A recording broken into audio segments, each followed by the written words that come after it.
I was 8 years old when fear fell over the village in 1937. Back then, they paid 150 karbovanets for an informant's tip. A tip that would make a person simply vanish. The head of our village council was a communist woman who hated believers. She had informants in every hut. From my family, my grandfather's brother was the first to go.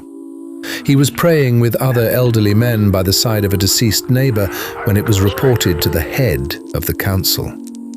She summed it up briefly. "I'll give them plenty to pray for."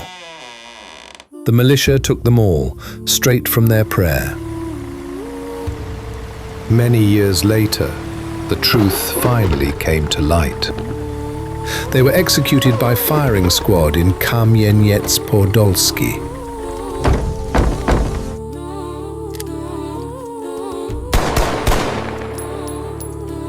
Soon they took Uncle Franek. My father came back from work and only said, "They will take me soon too."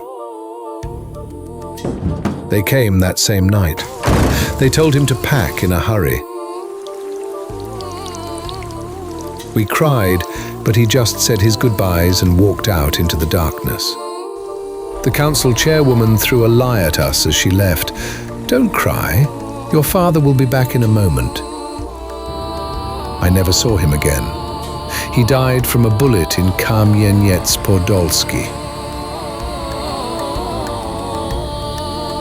The Chekists wanted to exile my mother, but we were allowed to stay as enemies of the people. We had to work beyond our strength. Whenever we were late with taxes by even a few days, they would come and take everything. Resistance was out of the question. Mama cared for only one thing, that we remained believers. She would say, "Yanik, remember, you must always pray."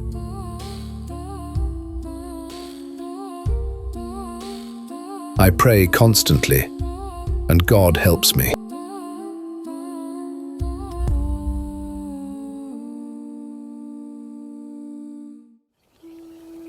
The tragedy of Viruvka was part of a planned extermination. After the Treaty of Riga of 1921, many Polish communities remained within the borders of the Soviet Union. Formally, they were guaranteed basic rights, including the right to faith. In reality, from the 1920s onward, they were subjected to growing repressions, which in the 1930s turned into open terror. On August 11, 1937, Nikolai Yezhov issued Operational Order 00485, providing the basis for the liquidation of the Polish Military Organization, or POW. The charges were absurd. Poles were accused of poisoning horses in Belarus or deliberately draining marshes to facilitate the march of the Polish army toward the east. The Polish operation of the NKVD was the final and bloodiest stage of this anti-Polish policy of repression. Decisions over life and death were made by the NKVD troikas, operating with chilling efficiency.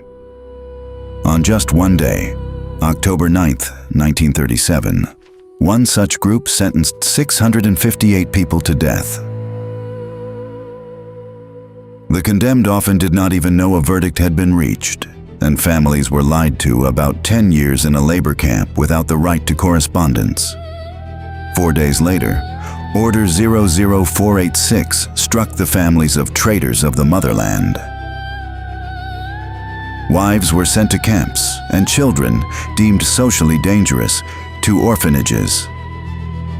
There, isolated from their siblings and culture, they were subjected to forced Russification, so they would never learn the fate of their loved ones.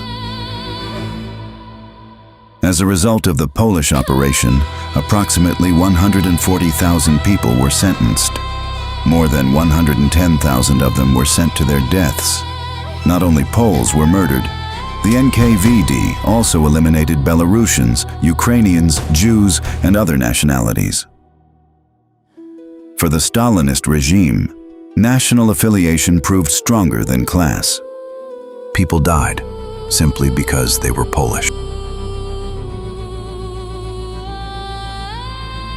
This operation was a stage of the Great Terror. Today, it must be stated without a shadow of a doubt that it was a planned and consistently implemented genocide on a massive scale.